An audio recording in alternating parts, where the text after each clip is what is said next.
Hello and welcome to the ASG podcast, episode whatever the fuck.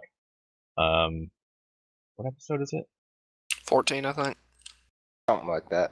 Hello and welcome to episode 15. I am your host, Storm. Scott and Pesky are also here. Hello. Hi, friends. So, how have you guys' weeks been going? Pesky. Yo. Week. Pretty much about the same as ever. I've just been, doing the same old. Playing Division, playing Battlefield, playing plenty of, we need to play more, Dawn of War. We need to do more Last Stand. That was fantastic. Yes. Last Stand. Well, you're a noob, so. Meant to tell you, Pesky. Got to level 20 on the commander. Did you get anything good for it? Got a little drone that marks things, apparently, for those orbital strikes. I still can't justify using it over my stupid broken build. Wait, does it automatically mark things, or? Yep. So it just automatically calls in the orbital strikes without you needing to worry about it? No, it just marks them. I still have to manually hit the orbital strike. Oh, well then what's the point? Exactly. Now, if it automatically did it, I could totally see that. Apparently, there's also a prestige system. There's a prestige system? Yep, you can take your champions all the way back to level 1. I'm assuming you lose out on all the gear, but it gives you a commander item that apparently ups your score in Last Stand. So, wait, all it does is give you a better score? Yeah. I don't know if that's really worth it. Yeah, that's what I thought. Especially with some of the characters that are harder to level up. Like, the Tau and the Necron are just stupid easy to level up, but like the Imperial Guard or the even the Chaos Sorcerer, they're pretty hard to level up because they're so damn squishy. And the Space Marine just doesn't kill stuff fast enough. So. Nope. Now, if it gave you an item like it actually upgraded like your base stats, then that would be pretty cool. But yeah, as it stands, that doesn't really seem worthwhile. All right, Scott, how is the stuff that you've been doing over there in Scotland? It's been going.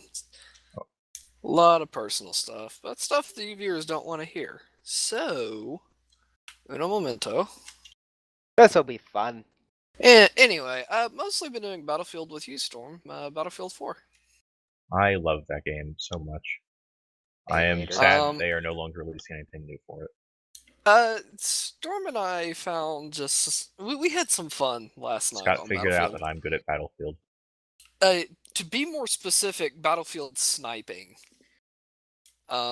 We did Siege of Shanghai last night, and oh, that's a good map to snipe on too. Yeah, Storm and I got into a sniping war with a couple of one or two other squads. Yeah, it was just us against them pretty much. To the point they were sacrificing helos to try and drop troops off onto our rooftop, and it boiled down just to Storm bossing it out with a shotgun to clear our rooftop. Nice. But we got some pretty intense kills. There was one. Storm, I know one guy killed you, and then I pretty much just sent a round right through the top of his head. You said you saw it in kill cam. Yeah. And when he spawned on me, I was still looking down at the kill and standing straight up, looking almost straight down. So. Yeah, we had a moment that was. We had a couple moments where we really shouldn't have been alive. One was when we weren't sniping. We were on Zavod 311, and we just sat over in a boxcar. It's like the forest one in Russia, kind of. It's the tank production facility. Yeah. We just sat in like a boxcar inside the train tracks, and as the enemy captured the point outside of us, and like we sat inside that boxcar for a good like 5-10 minutes, just defending that boxcar, like setting C4 on the doors and such. And then we went up and down the elevators over and over on Siege. Oh, we did do that on Siege. We went up one. We popped a couple guys. Pesky, I did you proud. I did some tactical 5 feet away sniping. That's what I'm talking about. Dude ran around a corner, and if it was like a comedy movie, I'm pretty sure the barrel just would have ended up in his mouth. Ha! And I just pulled the trigger on instinct and blew him away. But what we did is we'd come out of one of the elevators, kill 2 or 3 people. They would realize we were there, so they'd try and come kill us. We'd go back down the elevator, run across the lobby, go up the other side, and kill those guys while they were looking for us. Nice. And we just rinsed and repeated for a solid 5 minutes before we finally took the point. Yeah. That's fantastic. We had my favorite moment from that was when we had the moment where Scott realized that I am good at sniping. We were up in the tower sniping down at people. Well, to Which quote Storm, tower? Was this it still on Zavad? No, this No, was it was on Siege. We were in yeah, like the Siege. point, okay. Charlie Point, okay. the big Yeah, tower that I falls. know what you're talking about. We were sniping down at a building we wanted to capture. But it was all I heard from Storm was got one, click click, got one, click click, got one. Damn. Just nothing but rounds, and everyone was a kill. It was fantastic. The What thing gun is, were you using? I was using the L115, which is like my temporary until I unlock the M98. The thing is, I played Battlefield 4 for like the longest time solo, and all I did was play sniper because I wasn't good at anything else unless I was playing in a squad. When I'm playing with you guys, I purposely try not to play sniper because sniper is just going to end up with me like combat sniping people and getting bored. I don't see how that could get boring. Like sub If you're 200 that meters, good it's at so easy to kill people. But like Scott can attest, I fired like maybe like 9 mags out of my 338 at a dude across the river, like 300 meters away, and I missed every single shot. I think I pinged him in the foot once. Yeah, but the one that had been killing me that entire match, I dialed it out to 300 and was able it took me 2 shots, one to range it a bit, and the second one went right through his head. I don't know how you even Nice. saw through the fucking fog. Like I had to pull out thermals just to figure out where it was at. I kept seeing his scope reflection. I couldn't see it. That'll do and then there was the guy with the UCAV. Oh yeah, the UCAV cunt. Yeah, if you're out there listening to this UCAV cunt, one day I'm gonna find you. I'm gonna get you because I never did manage to kill you. I did. But yeah, but I never managed to kill that guy. He is on my shit list now. I have his name written down somewhere. I don't really, but it's on my kill list now. Oh man. It's just this fucker. Like we were up on top of a really great sniping spot to the point where like we held it for so long that like nobody else even bothered to try and kill us. Like we held it for so long, except for this one cunt with a UCAV, and the UCAV is the cheapest weapon in that game. It's kind of difficult to get because it requires you to do something, play a game mode that is no longer played because DICE is stupid. Just gonna say I don't even recognize what it is. It's basically a rocket-propelled little, you know, like the SUAV, the little airplane that recons can throw. Yeah. It's basically that, except it's packed with explosives and you ram it into people. Oh. That When it sounds first fun, came out, it actually. could kill tanks if you hit them in the top of it. Wow. Obviously now it's more for anti-infantry, but this dude was shooting at us with it like 300 meters away and hitting me almost every time. Even started to shoot the helicopter that we flew up there with, and it's just like, I hate that person so much. It's like I could never hit him. Because he's like out of my effective range with my rifle.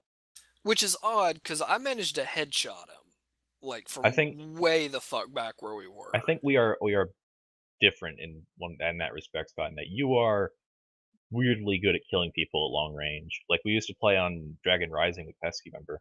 And you were killing people consistently at like 300 to 500 meters without zeroing your rifles. You didn't even know you could. Yep. Fair. But I'm only really good at like sub 200 meters where I can combat sniping, like quickly line up a headshot and shit. Yeah, but that's always been my playstyle, is I'll wait till I've got that long range perfect shot. They're not going to know where it came from. Yeah. Although we did have to mock this guy, because apparently when he killed Storm the first time, he started jumping up and down like, yeah, it was me, so Storm could see it through the kill cam. Mm-hmm. So the instant we popped him, I just started jumping up and down. Yeah. Yeah, just dancing beside him as well. Good man. There was one other thing we did I can't remember. Oh yeah, we were going up and down the elevators. I had this moment where Yeah, we had like one of those only in Battlefield kind of moments Mhm. where we were up at the top of Charlie Point, Scott and I, and we wanted to leave because like it was getting swarmed by enemies. Right. And we go to get in the elevator. And I'm waiting on Scott to get in, and I hear a helicopter coming. I'm like, okay, it's probably a gunship coming like straight to the side of the building. And as Scott is getting in the elevator, one of the Hueys, there's like a U.S. versus U.S. server. Mm. So one of the enemy's Hueys kind of just hovers up in front of us. The minigun spins up as the doors are closing, and like 3 tracers just like pour through it as the doors are closing, and we manage to escape. Yeah. It was Now, there, really cinematic. as I recall, there was a guy trying to get in with us, and that man was not as lucky. Some dude did get into the elevator, and then I no-scoped him with CS5. That was great. One of those like close enough to have the barrel in his mouth sort of deals. You But yeah. like the imagery of putting barrels in mouths, don't you? I have something mentioning that, but that's not for this podcast. But yeah, Battlefield. We need to play more of that. I love that game so much. Like I could play that all day and not get bored. Yeah, I can only take so much of it. I love it to death, but I get bored. Mm. Unless I consistently find really good matches, I get bored. Like, I don't mean like winning every match, because we've had plenty of really good matches where our team just got our teeth kicked in. Yeah. Yeah. But they're just really fun matches overall. If we consistently get those, then I could play all day. Yeah. Well, we can move on to our topic then, if you like. Oh boy. Might as well. So we're going to talk about video game moments, specifically dynamic ones. It's a pretty broad topic, but hopefully the questions I'm going to ask will help you figure out where we're going to narrow it down to. Okay. Specifically, we're going to talk about video game stories and things that have happened to you in video games that you wouldn't like normally expect. So, first question being, in a game, have you ever quote unquote noped the fuck out of a situation? Yes. Let me spin you the manly yarn of a little game called Fear. Now wait, Storm. That question has some stipulations to it. Are we talking about multiplayer, or are we talking about single player, or both? Whichever, man. I've got a few. Some of them involve Pesky, but I'll open the. I mean, I've got a couple where we were doing DayZ stuff, where you Oh, and I God. just looked at a situation and were like, no, I want nothing to do with that. Yeah, there's quite a few of those. Let's see. I've got plenty, because I've got a thing about torturing myself with horror games. I think that's the both of us, because I don't do well with horror games, but I'm fascinated by them. No, that's actually a pretty good. That sums it up pretty well. I'm back. Welcome back. I said Skittle when I meant M&M. Like I think she knew what I meant, but if they actually had a Skittle milkshake, that would be like absolutely atrocious. I think. Yeah, that'd be sugar overload, I would think. There's not That enough sounds diabetes fantastic. in this milkshake. Add more. Okay, so noping the fuck out. See, Pesky and I were just saying that there were a couple instances in DayZ that he and I had situations like that. Some of them were entirely my fault. Well, you see, if we're going with that, then I had a personal one where I wanted to leave him to die, but as a good support sniper, I did not. You loved it. I didn't, surprisingly, because all I watched was all these Zed just swarming you. Moving on to the story part of this, Pesky... Story time with Scott 2 Electric Boogaloo. He pretty much. Pesky has this thing. He loves saws. Squad-operated weapons for the uninitiated.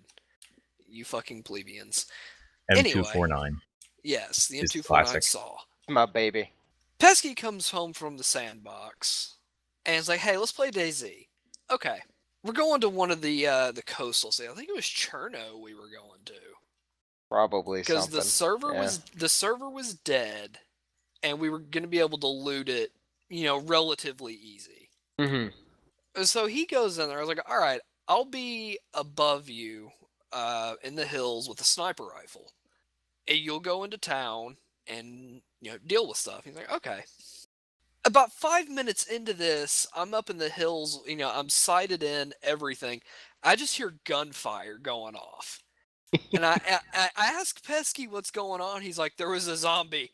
I shot it. It's like, try not to do that.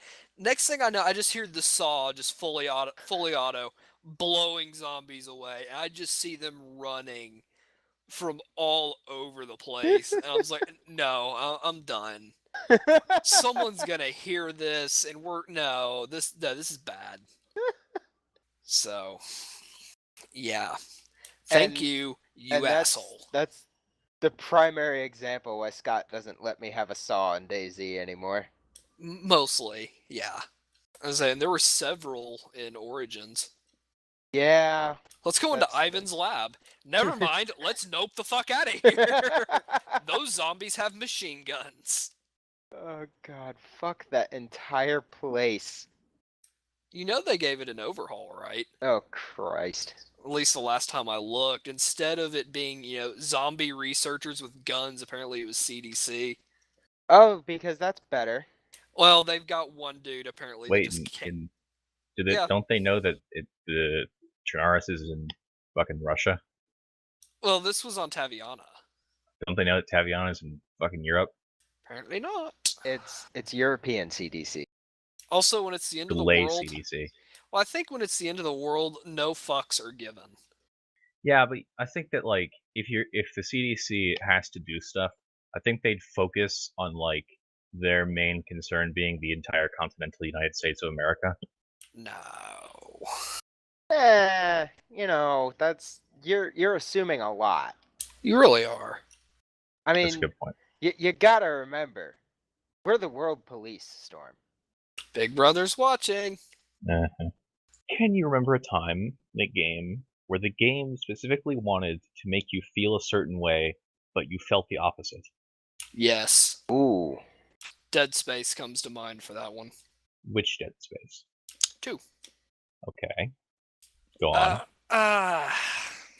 See, I have a similar moment in Dead Space where they introduced the children zombie things. Nope.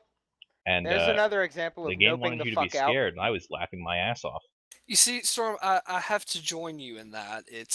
I saw them and I giggled. I was like, really? This is the best you can throw at me. Pesky and babies don't mix. You didn't like the forest babies, huh? I never actually saw those. That was just Jorlin and I that saw those babies. And what babies they were.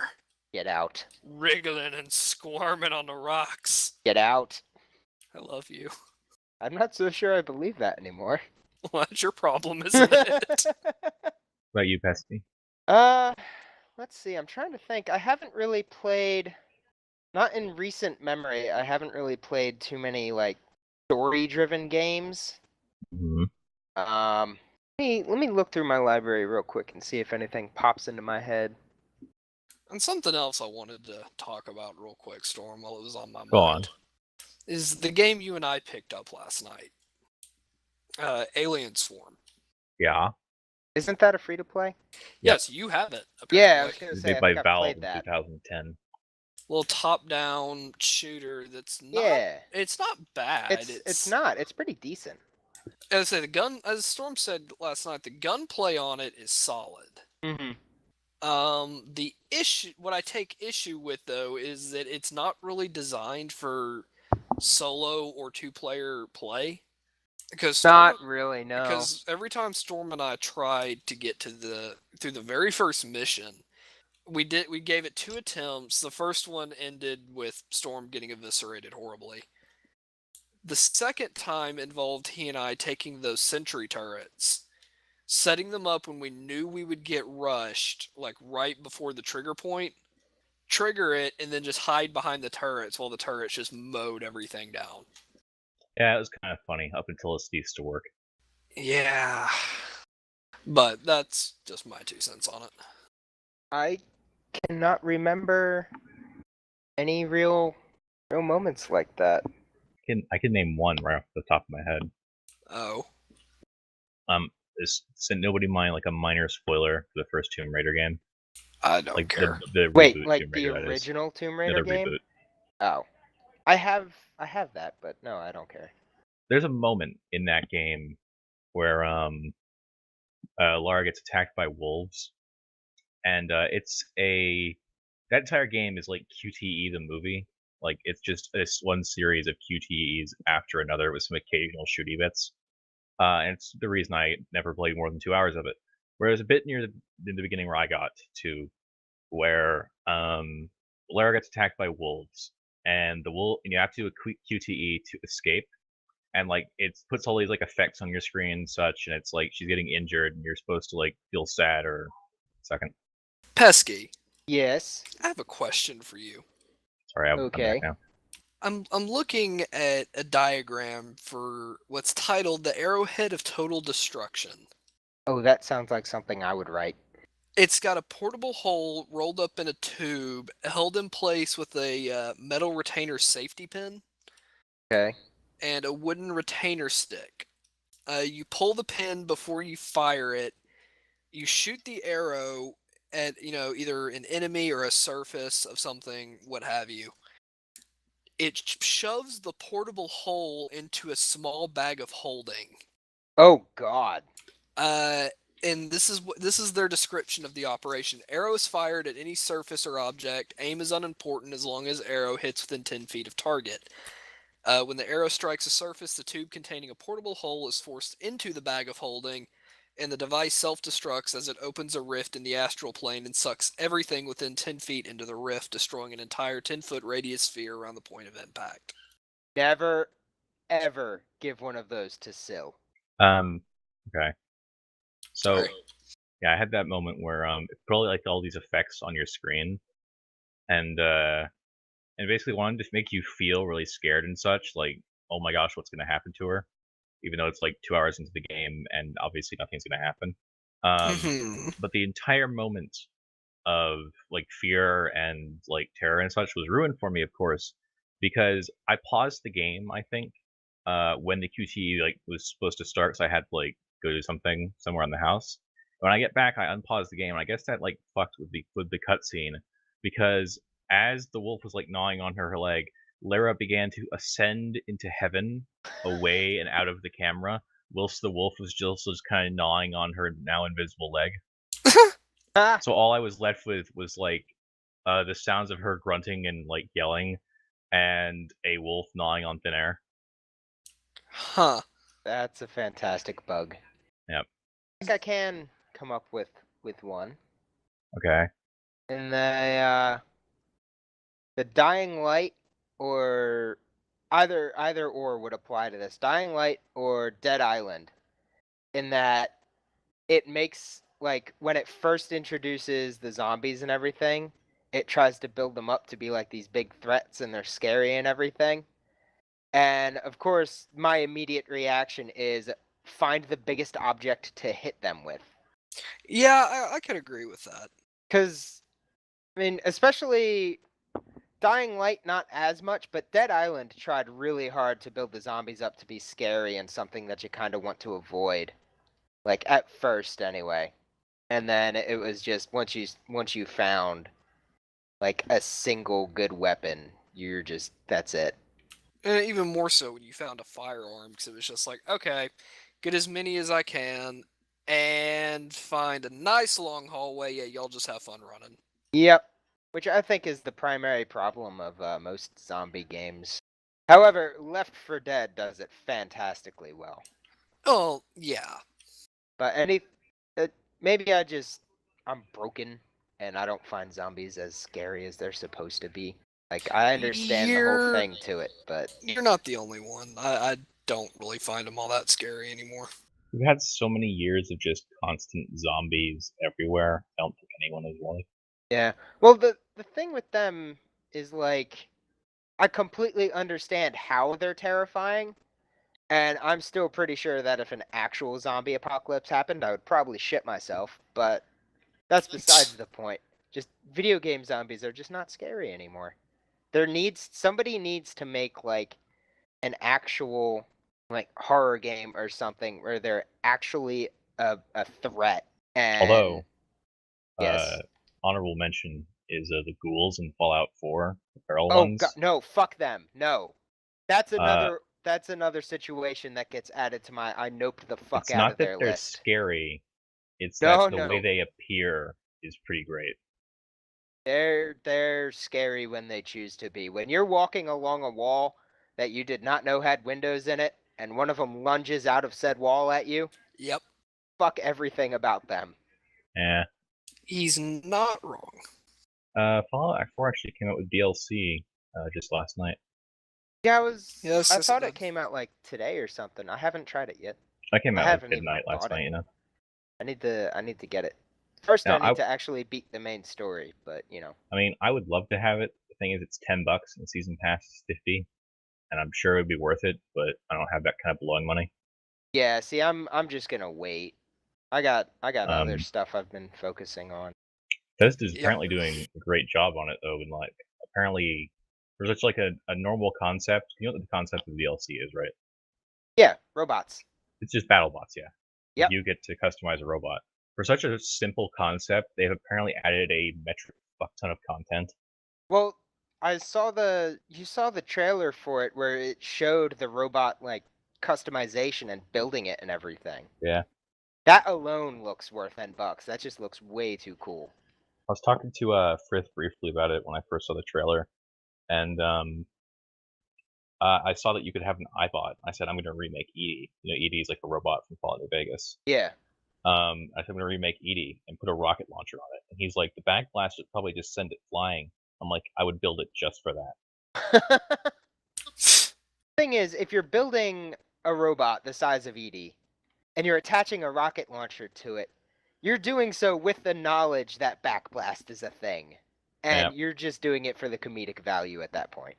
Because there's no possible way you're building something like that thinking it's actually a good practical idea.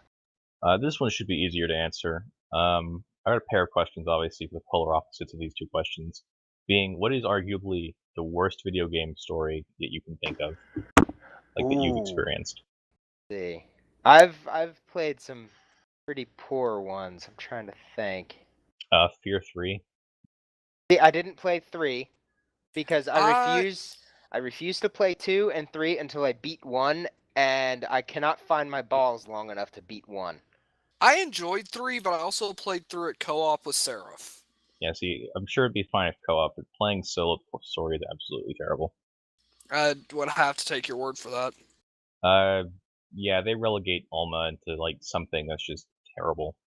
Yeah, Like see, I know they focus entirely too much on like the sex side of things and not too much on the horror side of things. Yeah, I was gonna say I know the premise of the story for that, and my buddy was telling me something else about 3 where like totally breaks the immersion. Is it basically turned it into an arcade shooter kind of thing where you're getting these achievements and shit popping up on your screen all the time. Yeah, I didn't play it for too terribly long. Let's see, what do I have that was bad story? I honestly can't really think of anything that was just fucking terrible. Now, do you mean like bad for the sake of being bad or just bad? I just mean like bad, like you didn't enjoy it and you thought it was shit. Like the story or the game in The general? story, the gameplay notwithstanding, just the story. I'm trying to think of some of the older games I've played because I know a lot of the only older one ones. it's not really a complaint about the game, but a particular point in the game. What is it? The end of Mass Effect 3. Okay, well we can't go into that. Pesky would lose his shit. Gosh. Oh fuck, that's right. You haven't beaten it. I Nope. literally said this earlier. Nope, not even 20 minutes ago. It's been a long day. Okay. Pesky knows what's happened. Mm-hmm. Let's see, what had... Looking at my list, because I can't remember all the old games. Have any of you ever played a console game called Heavy Rain? Nope. Heard of it. Heavy Rain is made by a guy who knows a lot about making shitty games called David Cage, who is probably one of the worst game developers ever. Actually, I've heard of that game, and I've heard nothing but bad things The about it. thing is, he's got some good ideas because the actual gameplay of Heavy Rain is okay, and he actually went on to make what's that fucking game called? I can't remember the name of it. It came out just recently though. Hang on, it's called Beyond Two Souls. It came out in 2013. I've heard of that too, and I've also heard Yeah. very bad things about it. Yeah, he made a lot of games that I thought were good in concept, but he absolutely butchers the story, and he's just an idiot. But in terms of storyline, Heavy Rain is a really cool concept in that the story it's a really old game. It came out in 2010, but the basics, like, that's not really old, but it hasn't aged well, is what I'm trying to say. But the story is interesting in that it's basically like there is a serial killer called the Origami Killer who waits for there to be a certain amount of like rainfall and then drowns his victims in rainwater. Huh. Like by just putting them in a pit that will eventually fill up with rainwater. Huh. And then he leaves their bodies somewhere and leaves like a little origami figure on top of them. Oh, okay, hang on. Yeah. There's already an issue there. Yeah, do none of his victims know how to swim? Usually he like puts like a grate over so they can't actually get out. Oh, okay. Plus he really only targets children. Oh, okay. You get to shoot him in the face at any point. No, in fact, you play as him. Big spoiler What? there. In that all of the characters that you play as could technically be the killer. Like and it doesn't tell you until the end. And the person who is the killer makes absolutely zero sense. That sounds fun. And so if anyone cares, I'm going to spoil the end of Heavy Rain. I don't care. don't I'm probably care. never gonna play it. So the way Heavy Rain works is you play as this detective. I think his name's Scott, actually. Oh boy. He's like this massive fat detective dude who is like used to be a cop and got kicked out, so now he's a private investigator. And he's like a really cool guy. Like he's like older, he's really big, and he's like combat as him is weird because it's like actual combat with him is just hard to do because he's slow. He's so lumbering, and like anytime he gets into combat, it's kind of weird. Obviously, it's a non-combat game. It's basically QT the movie, except even more so because there's literally it's literally like the Walking Dead video game. Like it's literally a Telltale game pretty much, like before Telltale games were a thing. Okay. Like a point and click kind of thing. Yeah, but Telltale did them well. Yes, Telltale did them well. This did not. And the concept of this guy, Detective Scott, is really cool. Like he is a really nifty guy. He's got a nifty backstory, and David Cage did him well there. The thing is this detective, while he's searching for the Origami Killer, is actively thinking in his mind, "Man, I can't wait to investigate the Origami Killer. Man, I can't wait to find the Origami Killer. Man, I can't wait to arrest this dude." And then at the end of the story, it's revealed that he is the killer. What, does he have like fucking split personalities or something? No, he was just pretending the entire time.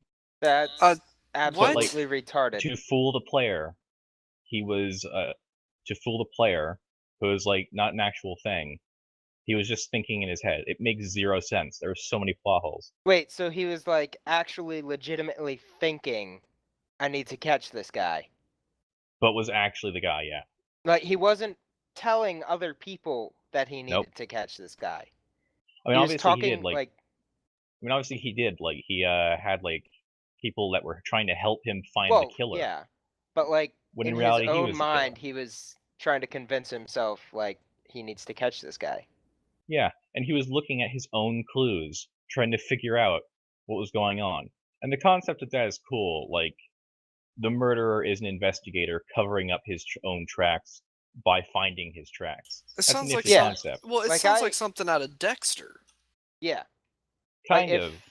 I could get behind a game like that if it didn't end like that. That just makes no goddamn sense. And it comes out of nowhere as well. Because you get there's like 6 endings in that game, but pretty much you're gonna get one of 2. In that you'll fight the Origami Killer, as Ethan Mars, who's like the dad of the kid who got kidnapped at the time, who has a bunch of plot holes connected to him that I won't go into. And you fight him, and he like falls to his doom. Like he takes a 50-foot drop, and still like it cuts to him standing in his office, burning the evidence. Wait, is What? this after the fall? Yes. That man needs to learn how to write a goddamn story. And then see, like the thing is, I'm insulting him a lot, but like all the I mean, concepts the are rest great. of the game sounds awesome. Yeah, it's got a lot of great. It's got like this private. It's like this cop detective dude who's like from the CIA, and he has like glasses that show him holograms and shit. And he has this really like hate like relationship with another detective who's like kind of a crooked cop who just wants to get the investigation over with. And for the while, you actually think the crooked cop is the killer because he's like really suspicious. And like it's a really cool dynamic and all. But every time that it gets close to being like this could be really awesome, I wonder how this is going to conclude. It just butchers it. Ugh. I don't think I his could other play game, through that. yeah, his other game, Beyond Two Souls, does pretty much the same thing. None of your choices matter. And when I say none of your choices matter, I literally mean none of your choices matter, because barring like conversation options, you can put the controller down and the game will just win. Literally, you get into fights with people, there is no consequence for not getting the QTE correctly. You can get the best endings just by saying the right things in conversations and leaving your controller on the sofa. It is a movie that thinks it's a game. Huh. It is so annoying. That sounds super retarded. It's really sad because that game also has a really great concept that I'm not really gonna go into. You can if you want. It's on PS4, I think. But yeah, yeah. I would need to get a My rant's PS4. over. I plan on getting one eventually. Yeah, should if only for Bloodborne. Well, I want to get it for the entirety of the Killzone series because I Lame. had the first one on my PS2 and I never got to finish it because I played that game so goddamn much. I played the story up until a point and I played the multiplayer so much that my disc actually broke. Like, it would not let me continue past a certain point in the story. Every time I reached a certain point, it would crash. So I've always wanted to finish that game. Well, that's my rant over. Let's move on then to the polar opposite. Probably a question we've answered before, but just for the sake of conversation, what's the best story that you can think of? Barring gameplay elements, what is like the best story that you've played in the game? Or one of the best, if you can't pinpoint it down to one. That's actually really tough. Yeah, it is. That's why if you can't pin down to one, just think of like one of the bests. Or you can name off a few, I'm sure. Just something that you enjoyed, you know? You know, I think I have to put it's not the best story I've ever played, but it's very much up there, and that's Christ, if I could remember the name of that. Oh, Spec Ops: The Line. I've talked about this game before, but I just really enjoyed the story to it. Yeah, I like that game a lot. I never finished it though. Like, the gameplay is kind of generic for a third-person shooter, but the story was so good. At least I thought so. Yeah, when I played, I never finished it. When I played through, I noticed like one or two like minor plot holes, but Well, other than yeah. that, it worked quite well, I thought. I don't think I've ever played a game that had 0 plot holes in it. Yeah, well, I'm sure there's one, but you know. How about, would a game series count? Sure.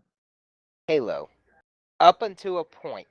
Because I I have could not. say it. I've Halo 1, 2, and 3. Yeah, once you get into 4 and the rest of them, it gets kind of ridiculous. See, I have not played 4 yet. I don't beaten think 4. I will yet. I've beaten 4 and I was not really impressed. Yeah, I've heard just iffy things about it. I want to put Reach on there, but Okay, now you see, I played that's Reach. separate. Reach was good. Reach was my Right. favorite out of the whole series, but story-wise, I gotta give it to Master Chief's. Yeah. Can I point to the only Halo game I've ever played, and that it's ODST? ODST was fun though. Yeah, ODST I enjoyed. Yeah, I only ever played that one. I liked ODST a lot because it was from the perspective of basically a normal soldier. Mm-hmm. You weren't That and Nathan Fillion. that too, and you just can't go wrong with him. No. See what else racks up there, because I've had some good ones. Ratchet and Clank. Ooh, Another game series I never played. Ratchet and Clank was great. Depending on which one you played, I would have to want to say the one I played the most was Up Your Arsenal. That's the one I played, and I fucking loved it. For one of the main reasons is because it introduced multiplayer into Ratchet and Clank. Oh my god, the multiplayer. Good.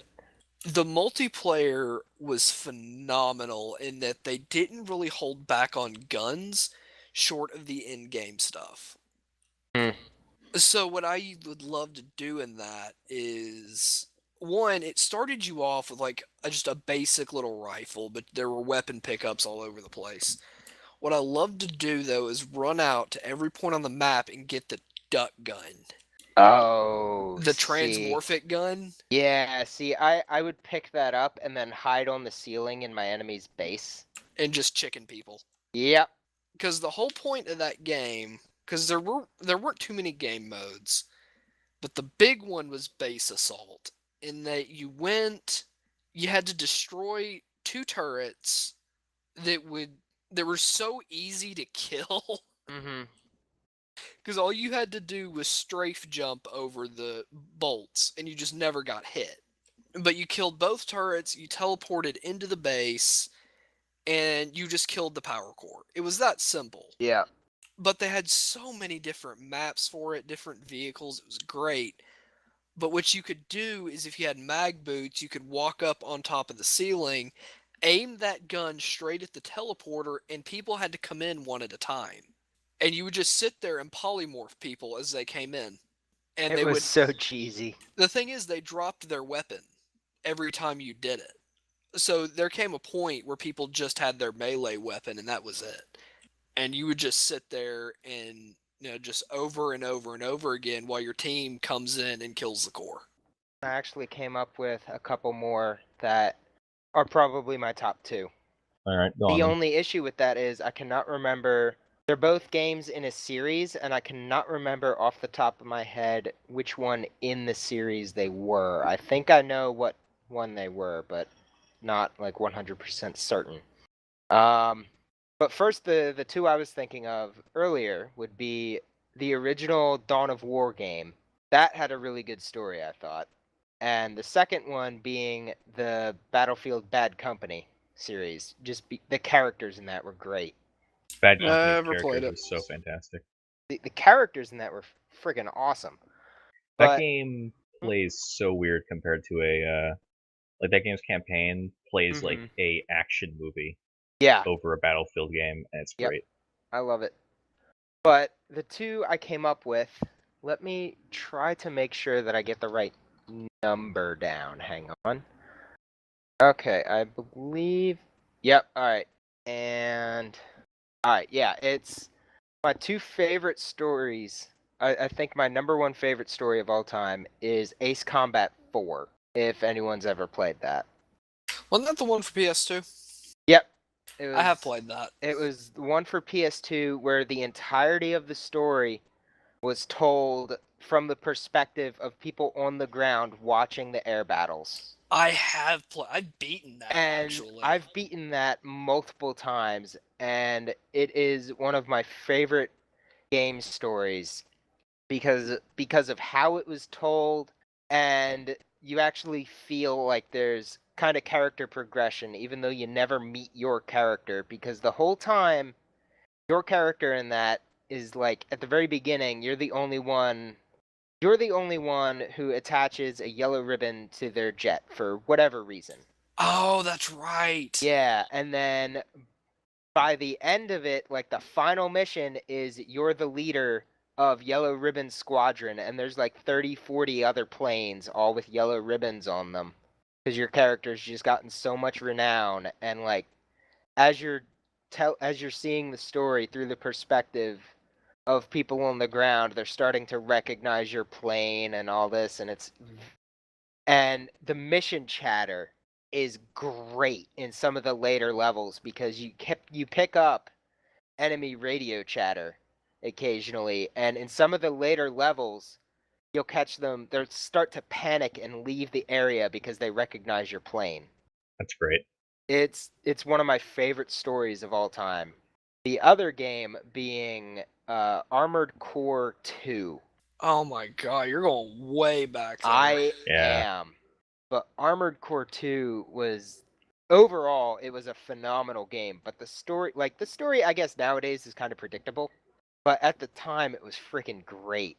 Cuz the story mixed like you could pick the different companies to work for, so I think you could get different endings. I don't remember.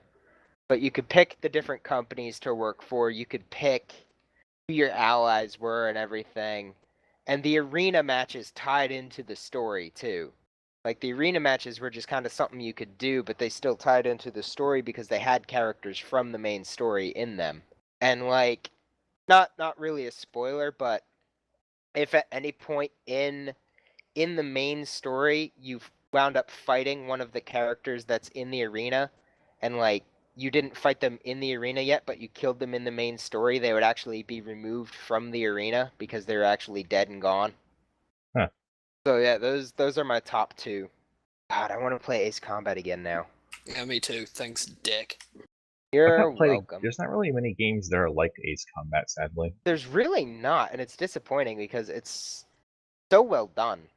The guys The original ones, anyway. Ubisoft, The new I one is think, fucking terrible. tried to make Tom Clancy's Hawks, and that was a pretty nifty idea, but the story was trash. Wasn't that the one where you're supposed to be able to do voice commands? One of them you can, I think. Yes, I think. There's really no point to, though, because there's not enough commands to really go around. It's easier just to hit the keys. Mm-hmm. Oh man, I need to find a PlayStation 2. So I have one. send it to me. Fuck no. Please? No. I'll buy you a pizza. I'm pretty sure my PS2 is worth more than a pizza. I'll buy you 2 pizzas. And a box of chicken. No. And a 2-liter of Coke. What about no? Do you not understand? That's why I'm in court. Yeah, that pretty much, that's it. Those are my top 2 favorite storylines. I would throw Diablo in there, but by the third one, the story got kind of ridiculous. Yeah, that and Fem Diablo just didn't make any goddamn sense. Yeah, that's exactly why they lost me at that point. Like, it was fun, but the story lost me. The first one was pretty fucking awesome. The second one was pretty awesome. And then 3 had to happen, and then Diablo needed tits, apparently. Mm-hmm. Just, one of my favorites, I don't know if it's the favorite, but it's certainly one of my favorite games ever that I have talked about before, is Dishonored. That game's storyline is so good. See, I haven't played it yet, but isn't the whole story to that is I need to prove my innocence by murdering everybody? It's, well, obviously murder is optional, but yeah. I need to prove my innocence by, and obviously if you murder everyone, you're not going to get the good ending. See, that's why I can't really see that. I don't know, it just doesn't make a lot of sense to me. Plus, it's less of a proving your innocence sort of thing. It's more of a revenge thing. Like, the big bad doesn't just, like, make it seem like you're a killer. The big bad takes everything from you. And so it's like, I can do the good thing, and I can prove my innocence, and I can get the right person on the throne, and I can get rid of all these people non-lethally and save the day. Or I can kill everyone who's wronged me and brute force my way to the top. And both are satisfying, though some are kind of creepy. I was gonna say, that second one sounds like it would be more satisfying. Mm-hmm. Some of Fallout 4's storylines are pretty good, but I wouldn't call them my favorite to any extent. See, I think the problem with Fallout is, as it evolved, like, I like their storylines, but I think as it evolved into more of an FPS, they kind of put stories on the back burner a little bit. Because if you go back and you play like 1 and 2, the stories in that were really good because it focused on the storytelling, and I kind of feel like 'cause I didn't beat 3 or 4, but I beat New Vegas, and I got far enough in 3 that I can kind of predict the ending, and I'm only like maybe 2 or 3 like major story missions into 4, and I'm pretty sure I already know the ending, and that's kind of a problem for me. Is a good story should not be predictable like that. Like I guess it can be a little predictable, but I don't know. I feel like when I get to the ending, I'm gonna feel like I've already kind of done it. Yeah, I remember that like the only like Fallout 4 is really good at Fallout 4 is really good at like dynamic gameplay and you form your own story and such. But it fails in actual unique quests because it's got something like I think like 80 unique quests total compared to Skyrim's like nearly 200 something. Yeah, see, Yeah. that's what I mean when they put the story kind of like back, and they're mostly focused on look how pretty and nifty we can make this look. Although to be fair, Captain Ironsides is the best, Love Ironsides. and I would replay that quest over and over again if I could, just to watch that ship fly. Mm-hmm. I helped that robot live his dream. It was especially fun for me since I was ex-Navy. Aw, you're so cute, Scott. Don't you have a boot to abuse? Not yet. Soon. Yes. All right, well we can wrap up then. Thank you for listening to the ASG podcast. I have of course been your host Storm with. It's been Scotty. I'm Pesky. Remember, kids, tell your friends you love them.